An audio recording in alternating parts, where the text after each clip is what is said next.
Hey everyone, how we doing? I'm doing great. It is beautiful out. There aren't any bugs right now. The temperature's perfect. It's wonderful to be sitting outside. I've got some animals running around. My dog's right in front of me. So it's really peaceful. Taking a little break from work. All good. So I wanted to hop on and check in and share what's been on my mind. Big shout out to Chris from The Fabulous Life. I'll link him in the description. He's amazing, and I've been working with him. He's been my coach for just over a week now. And what I love about it so far is that it's more than just the logic of calories in, calories out, eat this, do this. It's deeper. We're going deeper. We're going to the root causes. We're unpacking a lot of reasons, whys. Just, it's more than just the weight. It's more than the weight. Weight is symbolic. It holds energy. It's protection. It's physically a response to not feeling safe, potentially. There's so many reasons why you can gain weight, or boredom even, dissatisfaction, or pleasure seeking, dopamine. Anyway, you get my point. And we're not robots. It's not like we can go beep, boop, beep, beep, beep. 2,000 calories, beep, boop, done. Go run that program. There's way more at play. It's complex. And talking to Chris has been so helpful because he looks at everything. It's just a very whole approach to this. So I encourage you to check him out or even work with him if you feel called to do that. But it's really gotten me thinking, like, why have I been drawn to snacking and eating the junk and eating those like really exciting high calorie, high fat, high sugar foods? What's making me want them? And then I remembered I wrote this little blurb back in COVID days, during one of the lockdowns, because I was gaining weight back then, and it's relevant today even. So I wanted to read it and talk about it.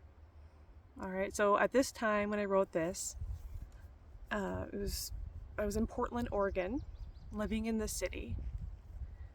I was childless, newly married.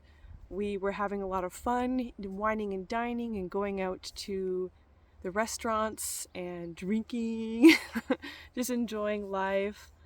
We didn't own a car though. We didn't own a car when we lived in Portland because in the city you don't need to. There are plenty of buses and the Max line is amazing. It took us anywhere we needed to go, pretty much. You just kind of like work your life around that Max line. Where can we get dropped off? Where are these cool places we can check out? But we were walking a ton, and that was keeping me pretty slim. I was even walking to work and home because obviously we didn't have a car. And then when the started, that all ended, and suddenly we were inside, not moving much, and it was, I'm sure, as a lot of people would agree, it was just kind of depressing at times, definitely, because I really loved being outside in that vibrant city, exploring the city. Anyway, I'll read that little text for us now. Anyone else eat their feelings? It works out fine for the most part, the weight gain. I don't own any full-length mirrors and rarely view recordings of myself. That's changed. It's an alright solution to the existential dread, if you think about it. I wake up, throw on some stretchy pants, and make my way through the day, bouncing from snack to meal, stress to apathy, screen to screen. Planning the next culinary indulgence is a highlight of my day. Portion control unheeded, I consume until my brain quiets and all I can feel is full. What else will distract me from the meaningless monotony that is my corporate workday? Well, maybe that was a bit exaggerated. I do tackle challenges, communicate with colleagues, and contribute to a shared goal. I suppose that could be satisfaction enough. And yet, here I am at 10 p.m., stuffed to the brim, and still hungry for more. You see, the food isn't cutting it. It won't mollify the persistent unease that lingers in my gut, a steady companion that I've become familiar with even before the lockdown began.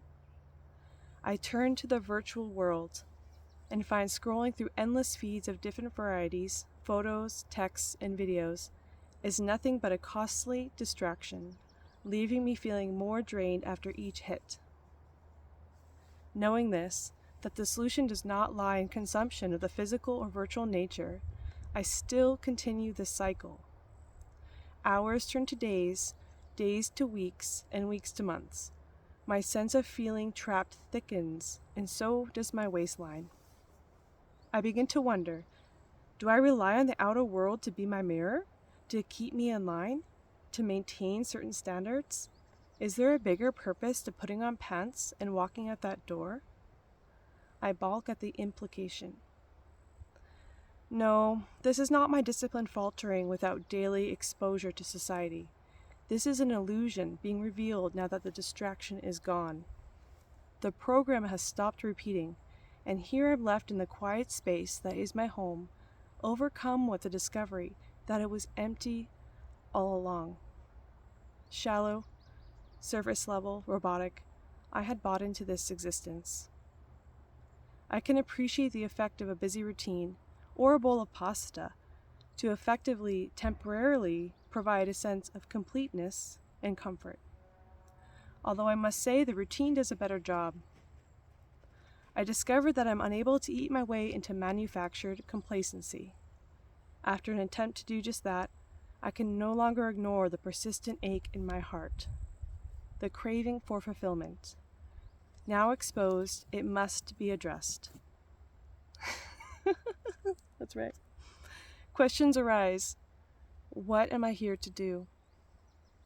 What is my gift, my joy, my art? What energizes me while contributing positively to the world? I say this with conviction. I will not go back to sleep. I will not fall back in line and accept a passionless existence. How can I after the veil has been removed? I look in the mirror, eyeing my extra chin, and feel nothing but love.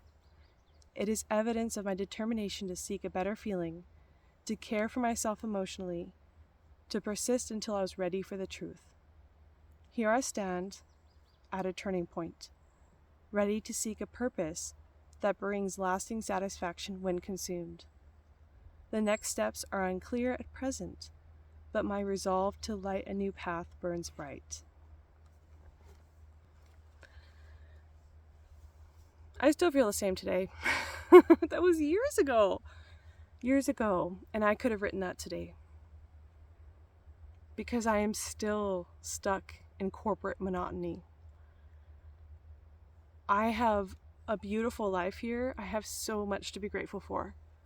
So much. I do. One part of my life that I know I can improve is my career, it's my purpose, it's my job, it's how I can give back. And right now, I'm feeling trapped by it. I feel like my job can suck the life force out of me some days. And there's just this persistent unease that there's something else out there, and I can't shut it up.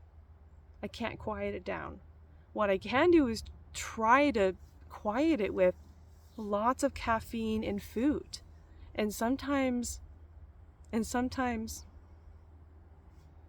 there are ways, but it won't go away. And I truly believe that if I was every day, or at least most days, doing something I found joy in, where I was contributing, where I was helping, where I just feel alive doing it, that I think I would be my dream goal. Wait, hey Luna.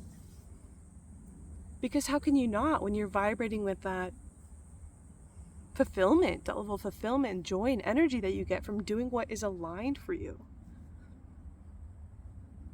I can tell you, I got here 60 pounds overweight. Now I'm only 30 pounds, thankfully, overweight.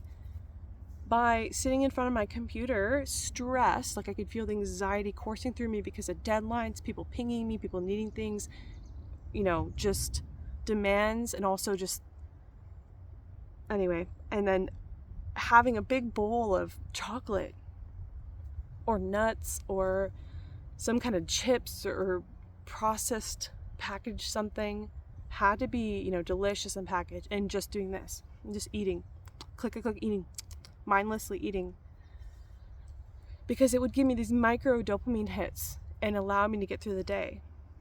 But by the end of the day after that, I am so low energy and exhausted because I have been eating like crap and wearing myself down mentally and emotionally. I'm doing better now with this recent attempt to kind of take back my health, which I have documented a little bit of here. I am no longer snacking.